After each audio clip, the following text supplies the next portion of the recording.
But at least for now, we still have it. Okay, that's verses 17, chapter 5 and verses 7. Therefore, if anyone is in Christ, he is a new creation. The old has gone, the new has come. Amen? The old is gone, the new has come. The old is gone, the new has come. Can we say that with assurance that the old is gone, the new has come? The old has come, the new has come. Yeah. Old is gone, sure. Yes. Old is gone, the new has come. It's been, I don't know, what, 12th week we're talking about this, right? 12th week, yeah. It's been precisely 3 months actually, if you put it together. It's been 3 months. 1/4 of the year we've been talking about this. That's a long time, right? And I'm telling you, there's still more here, and this alone. There is more here in this alone, because you can go about studying this particular thing for your life, and I'm telling you, you would still be unearthing things. You would be still digging out stuff that you haven't known before. The beautiful thing is, let me just give you one little joke, but also it makes a beautiful point. There was a man, a journalist. He went to the mental hospital. You know, you've been to, anybody has been to mental hospital? You might have been to dental hospital, but not mental hospital. Yeah, mental hospital. He went to the mental hospital, and he happened to go there when it was the lunch time, the play time. So there was a man going like this, I'm aeroplane. You know, the other man, he was just standing like this. He kicked like this, brum, brum, brum, and he went all over. You know, this man watched. You know, one is aeroplane, one is, you know, bike. Somebody is behaving like the monkey, scratching himself. All this is happening. You know, all this circus is happening in that mental hospital's compound. But this man happened to spot one good man. He's sitting quietly, worked up. So he thinks, you know, either he's cured or he's, you know, good man, or maybe he happened to be there by mistake. So he goes and sits next to him. How are you? I'm fine. How are you doing? I'm fine. You seem to be fine. Yeah, I'm very fine. You don't seem to have any mental problem. No, I'm perfectly well. Look at them. He thinks he's aeroplane. Oh, yeah, that's what I'm feeling bad about him. He thinks he's the bike. See, he's going brum brum all over. And this guy, he thinks he's monkey. Look how weird he's behaving. He doesn't even know how sad it looks. He said, yeah, that's right. By the way, so he was curious. He thought, you know, by mistake, he's in there. So he said, but who are you? So he said, I'm journalist. But who are you? You know what he's saying? I'm the doctor. This guy thought he's the doctor. So he was behaving like the doctor. You know, what I'm saying is, the point is that it's very important for us to understand the identity of ours, because our behavior will always reflect who we think we are. It's very important for us to understand who we are, because that is what will be reflected in our life. Because you will seldom behave contrary to what you believe you are. You understand what I'm saying? There's the reason why in certain situations you would behave fearful, because you think you're afraid. There are certain things which you think are your characteristics, and accordingly alone you will flow. Accordingly alone you will behave when you are put in a particular, you know, circumstance or the situation. Because what you believe about yourself will come out in your life, will come out in your behavior, will come out in the way you are living. It's that simple. It's that simple. There's the reason why the Lord Jesus, specifically, He spoke about the identity of the people, who they are. That's the reason why the disciples spoke specifically about who the believers in Christ have become now. And it's very important for all of us who believe in the name of the Lord Jesus to come out of what we think gospel is, to come out of what we believe Christianity is all about, and begin to see things from the perspective of how God has presented it. Because He wasn't just interested in, I'm your God and you are people and I will take care of your needs and you will worship me and then you will go back. He wasn't talking about that alone, because the gospel isn't about just that. All that is included in it. He taking care of your needs, He's meeting every requirement of yours. All of that is a part of the parcel that the Lord had come here to deliver. But more than that alone, His desire was that His people will begin to realize who they have become now. That is what we have been emphasizing over and over again. If any man is in Christ Jesus, you dare not think that you are still the same person. You dare not. I'm telling you. You dare not think that you are the same person. And don't get deceived by the philosophies of this world and by the thinking that is so prevalent all around us. By the psychology that is being propagated, that because of your childhood you are like this, and because of the way people have treated you, you are like this. It is not because that since Christ has come and everything has been made brand new. You and I have no excuse to fall back on the excuses that's been created by men. They might have intended good, but I'm telling you, at the best of it, at the best of what the science says, could be the worst lie that's ever told to us. Because you know what? Science studies a man, but what kind of a man they study? They study the fallen man. They don't study the redeemed man. They have all along studied only the fallen man. That's the reason why all the presumptions, all the theories, all the concepts, they have intended good. That's the reason why they have come up with all of those kind of a thing. You understand what I'm saying? That's the reason why in psychology they say, okay, because of this you are like this, so you need to probably work on this, and to an extent people get help about it. To an extent people get delivered out of it, but that's very temporary, because the next time around they are stuck by the situation, by the people and the circumstances, they fall back into it. Have you known that, right? That's what happens. There are people who have gone on to the medication for, say, depression, and they are on it for life. There are people who have been taking certain kind of counseling and they are in it for life. How does that happen? Because in the Gospels we will never see that. Jesus never propagated that and He never taught about it. He was always talking about, I have come to make all men new. I have come to make all men new. You are the light of the world, you are the salt of the earth. He began like this because He was calling men to their destiny, what God had prepared for them. So we dare not think about ourselves who we were once upon a time. Because what you were once upon a time is something which the Word of God says that I have been crucified to this world through the cross of the Lord Jesus Christ, and this world has been crucified unto me. What is He saying? He's saying that what I was used to be, doesn't exist anymore. I have been made brand new.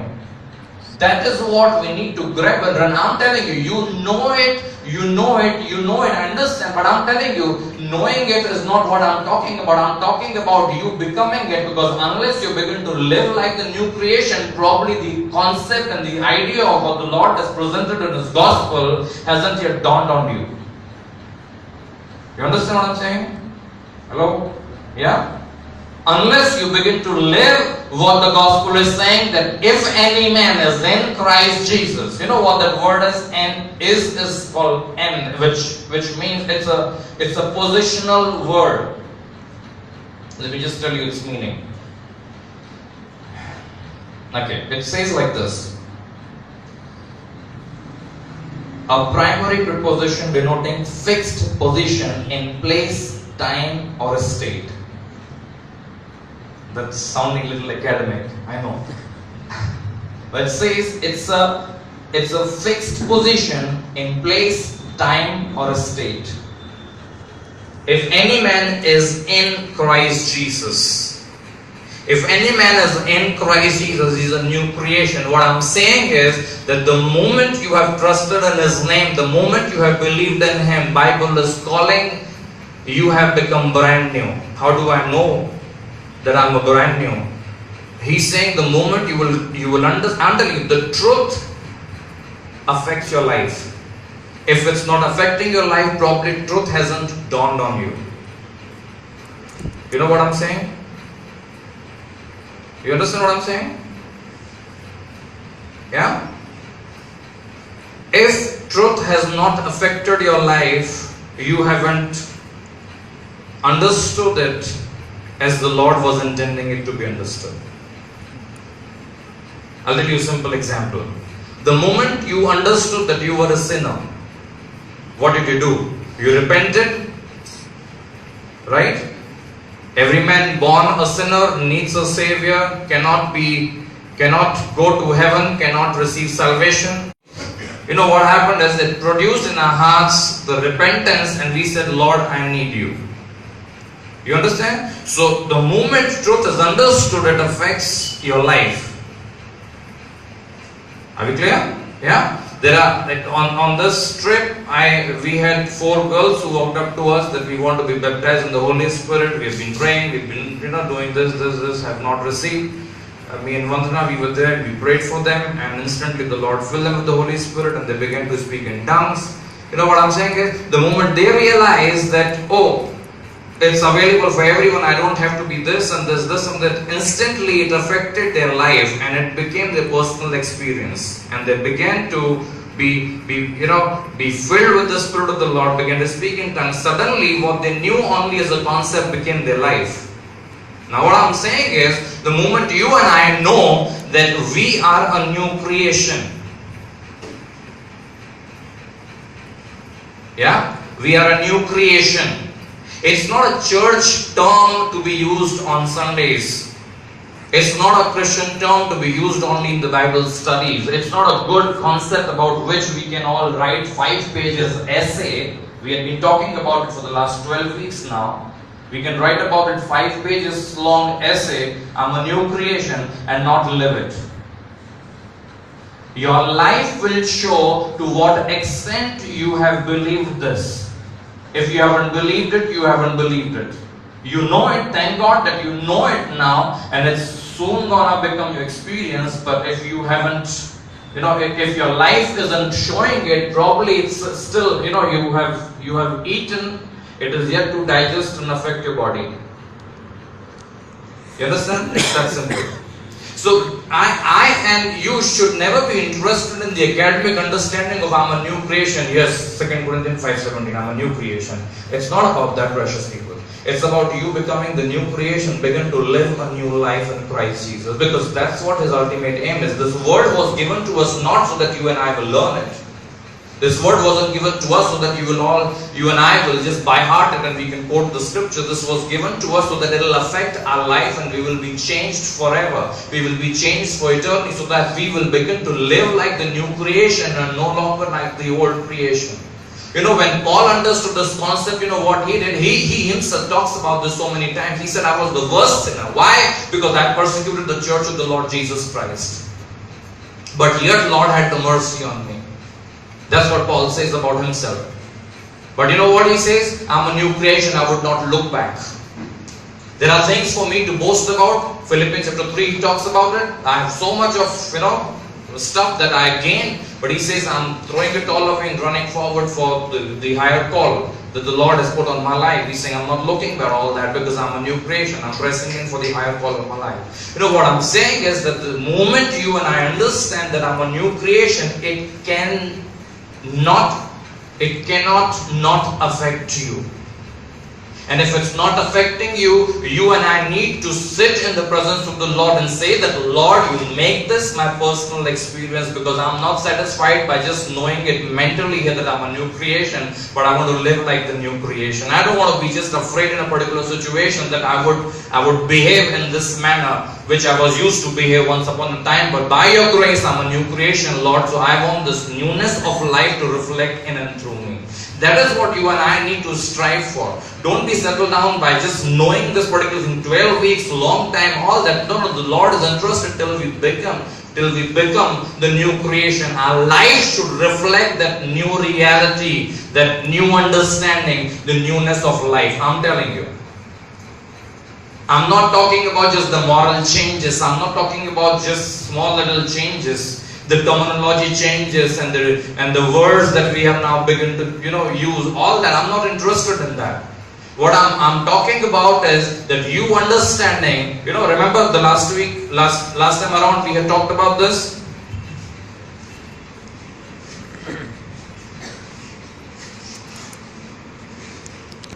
That the body, soul and the spirit, remember? And the spirit of yours, the very core of yours, has been changed now. Is being changed. It's no longer the darkness, it's the light of the Lord. Bible says, he who's believed in the name of the Lord Jesus Christ. How would it not affect your whole life? You wouldn't have to bite your lips before, how can I not say it? It should become the part of very nature of yours that you would not say those words. Just go to the book of 1 Corinthians chapter 5 and verses 7 here.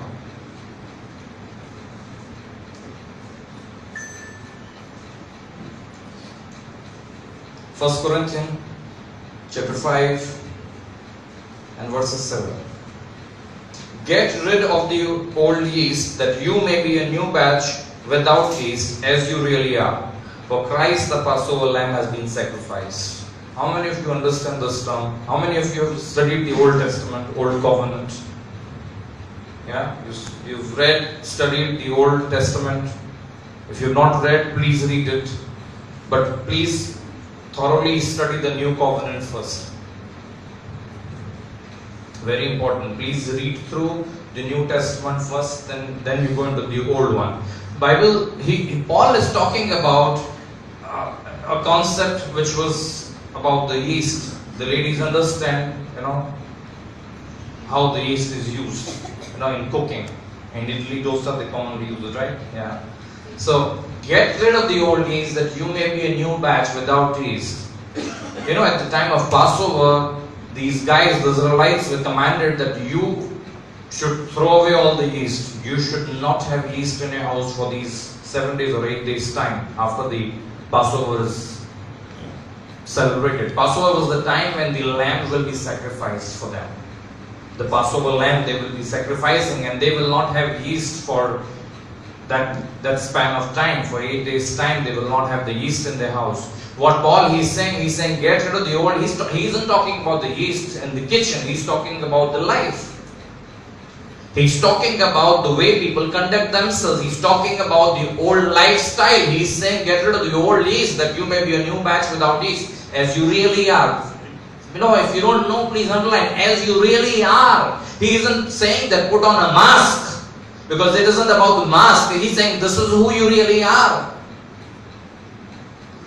The problem is that we think that what Christianity talks about, the scriptures talk about, is something that we put on and then we begin to live in a certain way that we really are not. Where the Bible says that your core has been changed. Remember, we're talking about the new man. New man here is the spirit man. New man is the spirit man, and there is no way for you to know who in the spirit you really are. How can you know who you really are in the spirit? Because when you and I look at ourselves in the mirror, we look at the body. We cannot see the spirit. How do you know what the spirit man of yours look like? There's no way you can know except through the scriptures, because the word that I speak to you, they are spirit and their life. So there's only one way for you to know who you really are, and that's the scripture, because that's where you see who you really are. Bible talks about in the book of James, he says the word of God is like the mirror in which we see ourselves. So you and I have to trust what it says here is who we are. There is no other way. And when you trust that revelation and understanding, it begins to reflect on your personality. That's called the moral change. That your friends will speak to you and they say, oh, you no longer want to sit with us in the company over a few glasses and a few bottles, but why this change? And you would say, I don't know, but I've been changed. I'll tell you, I don't know if I had to strive to put something off. I was a sinner like any one of you would have been once upon a time. Born in a non-Christian family, having lived the way I had lived, I had my own, the dark side. Bible talks about this. No man is born a saint. All men have been born in the sin. I lived that way when I believed in the name of the Lord Jesus Christ. I did not strive, honestly telling you, God is my witness. I never strived that I would have to give this up and I would have to give this up, because the word of the Lord just changed me completely. It was the word of God. It was me understanding. It was me reading the scriptures that changed me forever. I'm highly recommending, if you haven't read the Bible and you think your behavior will change, your life will change, I'm telling you, that is all man's attempt to change man. And I'm telling you, you will run into a situation where it's difficult, you will run into a situation when it's hard, and all of a sudden, all that you have put up by the efforts of man will come off. But if you realize who in the core you have become and you are walking in the revelation, I'm telling you, even when the life rubs you on the wrong side, when the situation is tough, you will not be changed. You will not be changed, because you know deep down who you have become now. You will know deep down in your heart that this is who I really am. That's what the scripture is saying. He is saying that as you really are. He is saying that you have been changed. Please understand that and let that reflect on your new life now. When you will have a problem, when you will have a sickness, you would not be thinking from the man's perspective. You would not be thinking from the medicine perspective. You would not be thinking from all those sort of things. I'll tell you, this morning we heard a beautiful testimony. There was a sister who was husband and wife both, and her tube had infection and various kind of stuff. She was recommended a surgery, all that kind of a thing. She could not conceive. It's been quite a lot of years for their marriage also, and this girl was not conceiving, and she had all these issues happening. And doctor had told, they are not from a very financially sound family, so he had called me last month and said that, Pastor, if something can be done, I want to get my wife operated. Doctor has said that, all this they have to remove and all that, because she had all these serious problems with her, feminine organs, and she could not conceive, and all that kind of stuff she had wrong. You know what, he was thinking from the man's perspective, and he said, okay, this is what we have to do, this is what the doctor have told me last month and this month, sonography, this, that, blah, blah. And you know what, yesterday, I think it was yesterday, day before yesterday? Yesterday morning, around 8 o'clock, I received a call from this brother. He said, praise the Lord, Pastor. I said, praise the Lord. I said, what happened so early? He said, my wife is pregnant. Praise the Lord. And the beautiful thing, you know what? And he said that I took her to the doctor for the sonography and all that. Doctor did the sonography and found no trace of the sickness that she was suffering with for so many years.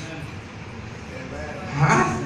Come on, I'm telling you. Give God a praise for things like this. I'm telling you why it happens is because we need to understand that people can look, the world can look, the science can look at man from the world's perspective. But who in the world told you that you are of the world? Jesus himself made a profound statement. What did he say? As I am not of this world, they are not of this world. Think about it. You remember? Right? 17th chapter of John. Father, sanctify them with the truth and all that, his prayer. And he made this profound statement. He said, as I am not of this world. You know what he's saying is? He's saying, I am not of this world, say maybe to this degree. Right? He's saying they are also not of this world, not to this degree. Not to this degree. He's saying, as I am not of this world, they are not of this world. You know what he's saying? He's putting himself and you on the same pedestal when he makes that statement. He's saying, as I am not of this world, they are not of this world. Who? Those who believe in his name, those who are his disciples. Now tell me how this life looks like to you. When would we stop thinking from the man's perspective? When would we stop thinking from the world's perspective? I'm not saying this to condemn you. Share some, highlighted certain things, saying, but this is just coming out because this is just pouring out to me. I'm telling you, this is very important. The church of the Lord Jesus Christ will stop thinking, because I'll tell you, everything that the world has to say is about the fallen, unredeemed man. And you are the redeemed man. they had to say about the man whose spirit is dead and his flesh is alive. But you are the person whose flesh is dead and the spirit is alive. Do you see the difference? Do you see the difference? My outward body is the same. So what? He isn't talking about the outward body. Praise the Lord. Praise the Lord. They are talking about that caterpillar. Here the Lord is talking about the butterfly. Come on, there is a difference of life in both the cases. Now how can I take what they are speaking about the caterpillar and apply it to myself that's become now by God's grace the butterfly? You know that metamorphosis. How can I, they say the caterpillar eat leaves. Doesn't apply to me. Yeah, man is a sinner, will sin. Doesn't apply to you. Because the butterfly goes about, and being nourished by the nectar of the flowers, the habit of change. Now, this caterpillar can go at the speed of, I don't know, how many, 1 kilometer in a year in speed, something like that. But here is the butterfly, the children run after it and can't get because in a second it's from here to there and from there to there. Doesn't apply to me. What they are speaking about the caterpillar doesn't apply to the butterfly. Your life has been changed because Christ has come, has died, and you have believed in His name. The very core of yours, the very existence of yours has been changed forever. Whether you know it or not, that doesn't change the truth, because truth is truth independent of you knowing it. That's the reason why the Lord said, the more you know the truth, you will be liberated. You shall know the truth, and the truth will set you free. So more you know it, you will be changed. But if you don't know it, that doesn't change the truth. So what I'm saying is the people are taking the biggest mistake that's happening. The Christians, we believe in what the world is talking about the human body, what the world is talking about human psychology, what the world is talking about the way things happen, the world happens, and all that kind of a thing. And we are taking it and applying it to ourselves, not realizing that we have been changed. Praise the Lord. You understanding what I'm saying? You have been changed. What they are saying doesn't apply to you. So what applies to you? The Word. The Word. Because the one who created you has given you the instructions of life. Because the one who created you brand new has told you who you are. You dare not believe what they are talking about you. You better believe what the God, Lord Almighty is talking about you, because that's what the truth is. People are stuck up on this. That's the reason why I'm saying, listen, Christianity isn't about just reading the Word and just praising worship and doing all the Christian stuff that we do. It isn't about that alone. This is just part of it, very, very fractional part of it, because the Christianity's message is the transformation of life, becoming new and living new life. He was singing a beautiful song, that Roshani. What does that say? The Roshani, right? Teri Roshani lekar chalunga. That's what it says. It says that I will take this light to the world, and the world will see your light. People don't even believe that they have become light. Pressure people, I'm telling you, you just throw aside everything that's coming from the word about you, and embrace everything that's coming from the Word about you. And let that just go so deep within you that will change the way you think, change the way you talk, change the way you live your life. That is what Christianity is all about. That's what your faith in the Lord Jesus Christ is all about. You have been changed. You have been changed. And how come I trust it and doesn't reflect on my life? There's no way it's possible. It's just that we keep going back and keep looking at how we were used to be, how we were used to be, how we were used to be, how you were used to be. I'm telling you, live independent of your feelings, because the Lord never said that His people will live by feeling, but the majority of Christians will live by the feeling. He said, my people will live, righteous shall live by faith. And faith comes from the Word. You know how it is built up? Why? By the words the faith comes, because the word alone tells you who really you are and what you're capable of and what you can do. I don't believe it. Doesn't matter. Doesn't matter. You know what? This morning, this brother, this woman's husband who's carrying, I just shared this testimony.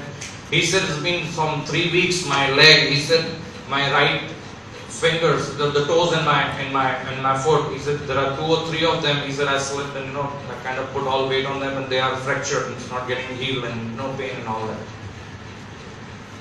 And I just sat down and I just touched and I just in the name of Jesus. And he walked and he said perfectly well. Now how does in the world that happen? There's no pain. He said I'm healed. His big smile. He went like this so I couldn't see. When he turned around, walked, big smile on the face. You can see. How in the world that happened? Because I'm telling you, what the word says defies the world. You understand what I'm saying? What the word says defies the world and the opinion of the world. The natural knowledge is defied by what the word of God has to say about the life of a person who believes in the name of the Lord Jesus. He is challenging all of us to just stand up and walk in the newness of life, I'm telling you. Newness of life. Stop believing what you were used to be, that you still are. You are not the same person. Don't be deceived because on the outward you look the same. No, I'm telling you, you have been changed. You have been changed. That's the beauty. I'll just tell you something. When I was a small little kid, I don't know how many of you know this. Since I was born and raised in MP, and Brother Jaswin knows, he was afraid to speak Hindi there because he said, such pure Hindi. He said, I'll not speak Hindi. Right? He heard such words that he would have never heard. We think we know Hindi here in Mumbai. The Hindi is all mixed up because we are all here from various parts of the country and the world, and it's all mixed up national language. But there they speak pure Hindi. So I grew up there, and there was this comics that were used to be there. Chacha Chaudhary. Anybody knows? That was in English also, right? I later on learned. So Chacha Chaudhary and Sabu. And there was, I'll tell you, don't think that I'm talking about the comics. When you have a heart for the Lord, you will glean even from the world the truth. Yes. You understand what I'm saying? When you read secular literature, when you read the newspapers, you will glean from it the truth of life. Remember how Paul would stand in the Athens and he would say that even your poets have spoken about God, saying that we are His offspring. How he read the secular stuff and gleaned the truth of the Word of God from there. So I'm saying, when you read stuff and your heart is for the Lord, I'm telling you, you will learn good things. You will know how you're filtering things through the Word of God. So there was this comics I had read, there was, buses will get, there was a particular spot on the road where whoever travels will get kidnapped. Whoever travels will get kidnapped. And nobody will know the trace. So there was this villain kind of a character who would take all of them and would put them in some kind of a huge cave, and there was a different world there altogether, because he'll make all of them laborers. And none of them would want to return. And it said, what he did, and this guy would, he had some machine or something, he'll clean their brain and he will put on their head a mask of dog. Now you'll be wondering, what is that happening? It's comics, so just please follow with me. So he'll put that mask of dog on it, and you know what? Chacha Chaudhary took a lot of time to discover this, that why would people not want to return back to their homes? And you know what? He saw, and they would be treated by the dog master, and they would be in the mirror. Everything suddenly came back to him that this is who I am, and memory returned, and things changed. You understand there's a spiritual principle here? There is this mask of the world around us, the psychology of the world that has been put on ourselves as the mask. But the real you is on the inside. The real you is what the Word of God says. The moment you see that real you in the mirror, which is the Word of God, you will realize what you are capable of, who you really have become, what your life will be like, and what you will do with your life. Don't go by the psychology, traditions, and the things of the world. Trust the word, because that alone gives you who really you are. Because you are a spirit man who has a soul and lives in this body. That's the reason why when you touch somebody and pray, things happen. That's the reason why when you speak to the demons, they leave. That's the reason why all this happens. Why this happens? Not because we are capable of something great, we have achieved some special secret, that's not about that. It's just about we have been changed. And now the Lord God Almighty, the El Shaddai, lives on the inside of us. The very core of ours has been changed. The Spirit of the Lord now dwells on the inside of me. The outward appearance is the same, but I have been changed. How different would the life be? How different the life would be. You understand? Amen? Amen. Amen? Amen. That's who you really are. That's who you really are. And let that truth change you forever, I'm telling you. Let this truth change you forever. Amen? Amen. Praise the Lord. Let's just close our eyes. Remain seated and let's pray. Father, this evening we pray that we are not satisfied with the just learning mentally that we are a new creation. Lord, we want this truth to affect our lives. And we want our lives to radiate your glory. Lord, the newness that you have created within us, we want the world around us to see it. Lord, we are not trapped within the confines of who we were used to be. We are not trapped in the confines of what somebody spoke to us about our lives. We are not confined in the box of what the parents have spoken about our lives, so Lord. We trust what you have spoken about our lives. And Lord, your word says that we are new creation in Christ Jesus. We are new creation in Christ Jesus. Old is gone, the new has come. Old is gone, the new has come. Lord, let's receive this. And Lord, from this moment on, we will walk in the newness of life. We will walk in the newness of life. Lord, we want this truth to just change us forever. Change us forever, Lord. Change us forever, Lord. Yes, Lord. We right now put aside the old yeast of God. Yes, Lord. Because our Passover lamb has been slain already. And Lord, we are the new batch of dove of God. Yes, Lord. That's who we really are. That's who we really are, Lord. We trust your word that gives us the detail, the knowledge, the identity and the understanding of who we are now, God. We just thank you, we just worship you, and we honor you, Lord Jesus. Thank you so much for everything. We give you praise. In Jesus' name. Amen. Amen. Praise the Lord. Yeah, I would request them to come.